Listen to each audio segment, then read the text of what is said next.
আসসালামু আলাইকুম। আমাদের দেশের মধ্যে আনঅফিশিয়াল স্মার্টফোন মার্কেটের মধ্যে সিন্ডিকেট অ্যাকচুয়ালি কতটা বেশি সক্রিয় এটা আমরা পূর্বে রেডমি নোট লাইন অ্যাপের ফোনগুলো যখনই কিনা আমাদের দেশের মধ্যে এন্টার হইতো আনঅফিশিয়াল মার্কেটে অ্যাকচুয়ালি সেই সময় নানান ধরনের সিন্ডিকেট মিলে প্রত্যেকটা ফোনের দোকানের মধ্যে ফোনের শর্টেজ থাকতো কিংবা ম্যানুপুলেট কইরা ফোনের দাম বাড়ায় রাখতো। প্রায় ওই ফোনগুলো দেশের মধ্যে এন্টার হওয়ার 3 মাস অবধিও দেখা যেত এই সিন্ডিকেট সক্রিয় থাকতো, সেটা রিয়েলমি নাম্বার সিরিজের ফোনের ক্ষেত্র। বেসিক্যালি এই প্রাইস রেঞ্জের মধ্যে এই জিনিসটা সবচেয়ে বেশি গায়ে লাগে, এর একটা বড় কারণ আছে।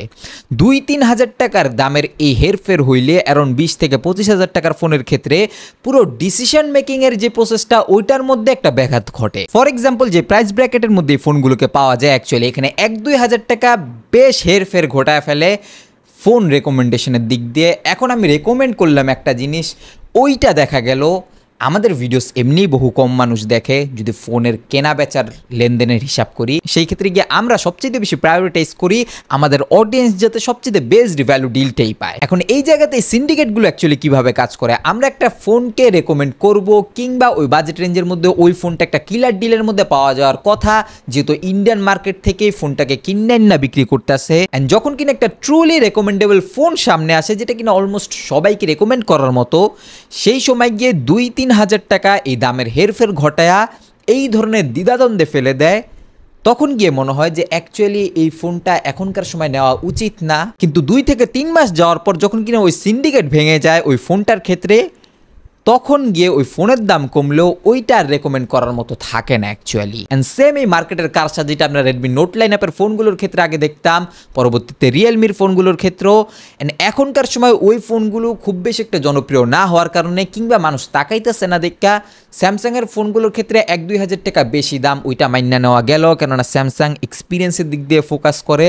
বা 3 মাস পরও স্যামসাংয়ের ওই ফোনগুলো মার্কেটের মধ্যে টিক্কা থাকতে পারে, মেজর কোনো সফটওয়্যার ইস্যুস থাকে না বইলা। বাট ইন্ডিভিজুয়ালি মোটোরোলার এই ফোনটা নিয়ে যে ধরনের সিন্ডিকেট হইতাছে, আমি অ্যাকচুয়ালি মোটোরোলা মোটো G45 ফোনটার কথা বলতাছি, এটা ইন্ডিয়ান মার্কেটে যে দামের মধ্যে বিক্রি হইতাছে সেই ক্ষেত্রে বাংলাদেশের মধ্যে 17-18 হাজার কিংবা 19 হাজার টাকাও মাইনা নেওয়া যাইত, বাট 20 হাজার টাকার উপরে বিক্রি হইতেছে। আর ওই সময় গিয়ে এই প্রসেসরটাকে একটা বড় হাইলাইটিং বিষয় হিসাবে দেখাইতেছে দোকানদাররা। অ্যান্ড দোকানদাররা এই জন্যই মার্কেটের মধ্যে একটা দ্বিধাদ্বন্দ্ব সৃষ্টি করতে চাইতেছে, যেহেতু এই দাম কিংবা এর আশেপাশের দামের মধ্যে এই ধরনের পাওয়ারফুল প্রসেসর দিয়ে আসা কোনো ফোন পাওয়া যাইতেছে না। অ্যান্ড এক্সপিরিয়েন্স ওয়াইজও মোটোরোলার ফোনগুলো লম্বা সময় অবধি বেশ রেপুটেশনে আছে, সেই জন্য গিয়ে তারা আরও 2-3 হাজার টাকা বেশি চার্জ করতেছে একটা কৃত্রিম সংকট কিংবা সিন্ডিকেট তৈরি করে। বাট 20 হাজার টাকা যখন কিনা আপ হয়ে যায় প্রাইসিং, সেই ক্ষেত্রে গিয়ে এই HD প্লাসের ডিসপ্লেটা কি জাস্টিফাইড? আমি কি HD প্লাসের ডিসপ্লে দিয়ে আসা ফোনটাকে রেকমেন্ড করতে পারবো অ্যাকচুয়ালি আমার অডিয়েন্সের জন্য?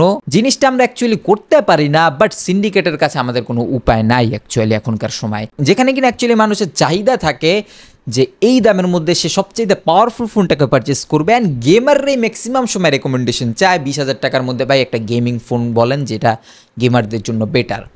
এখন এই ফোনটাকে রেকমেন্ড করা ছাড়া আর কোনো উপায়ই নেই, কেননা এই দামের মধ্যে এটাই অনলি ফোন যেটা কিনা মাসেস লেভেলে সবাইকে রেকমেন্ড করার মতো ছিল।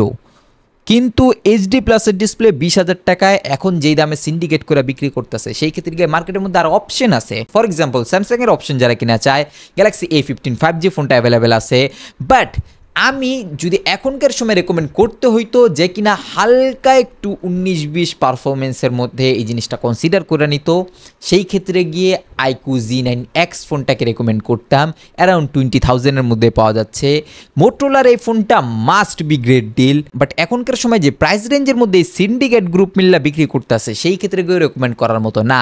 হয়তো বা আমরা একটা ফলো আপ রেকমেন্ডেশন আনবো কয়েক মাস পর গিয়ে, যখন কিনা এই ফোনটা 17 থেকে 18 হাজার টাকার মধ্যে পাওয়া যাবে। সেই ক্ষেত্রে গিয়ে কোয়ালকম স্ন্যাপড্রাগনের 6S Gen 3 processor plus HD প্লাসের ডিসপ্লে মিলে এইটা যে ধরনের পারফরমেন্স অ্যাকচুয়ালি প্রোভাইড করবে ফর লং টাইম ইউজেস কিংবা প্যারেন্টসদেরকে ফোন গিফট করার ক্ষেত্রেও HD প্লাসের ডিসপ্লের জন্য অ্যাকচুয়ালি বলতাছি, আপনি যদি ডিসপ্লের বিষয়টাকে কনসিডার করে নিতে পারেন এই দামের মধ্যে shut up and take my money type deal এখনও অবধি যেই দামের মধ্যে পাওয়া যাচ্ছে অ্যাকচুয়ালি 21 হাজার কিংবা 22 হাজার টাকায়, বাট আমরা রেকমেন্ড করতে পারতাছি না কেন? কারণ অ্যাকচুয়ালি এই জিনিসটা এই দামে বিক্রি হওয়ার কথা ছিল না। বাট বাকি আই নো এই বাজেট ক্যাটাগরির মধ্যে আরও অনেকেই ফোন কিনতে চায়, তাদের জন্য সবার জন্য এই জিনিসটা রেকমেন্ডেবল না, কেননা ডিসপ্লের বিষয়টা অনেকের ক্ষেত্রে এফেক্ট ফেলাইব যারা কিনা মাল্টিমিডিয়া কনজিউম করে অনেক বেশি, ফোন অনেক বেশি স্ক্রল করে, ফেসবুক সহ আরও ইত্যাদি সোশ্যাল মিডিয়া নেটওয়ার্ক ইউজ করে, তাদের ডিসপ্লের ক্ষেত্রে বিষয়টা চোখে লাগার মতো যদি মনে হয় তাদের জন্য এই ফোনটা রেকমেন্ডেবল না। মার্কেটের মধ্যে আরও অপশন আছে, ফর এক্সাম্পল যদি আপনি গেমারও হয়ে থাকেন সেই ক্ষেত্রে iQOO Z9X ফোনটা,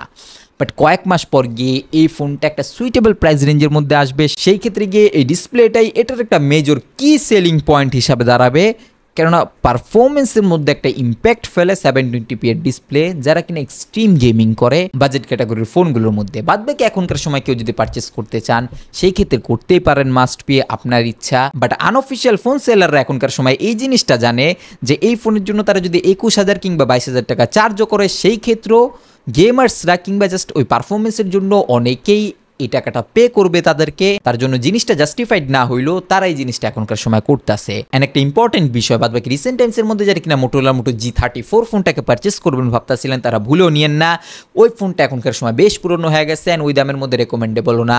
মার্কেটের মধ্যে আরও অনেক অপশন আছে, ওইগুলোর দিকে তাকান, বা একটু ওয়েট করা সম্ভব হলে iQOO Z9X ফোনটাও 19,000-এর নিচে পাওয়া যাওয়ার সম্ভাবনা আছে, সেই ক্ষেত্রে গিয়ে ওই ফোনগুলো বেশি রেকমেন্ডেবল হইব। মোটোরোলা মোটো G34 ফোনটা, যে পুরনো ফোনটা আগে অ্যাভেলেবেল ছিল বাংলাদেশের মধ্যে অফিসিয়ালিও, সেই ফোনটার থেকে actually. I'll catch you guys in the next video. আল্লাহ হাফেজ।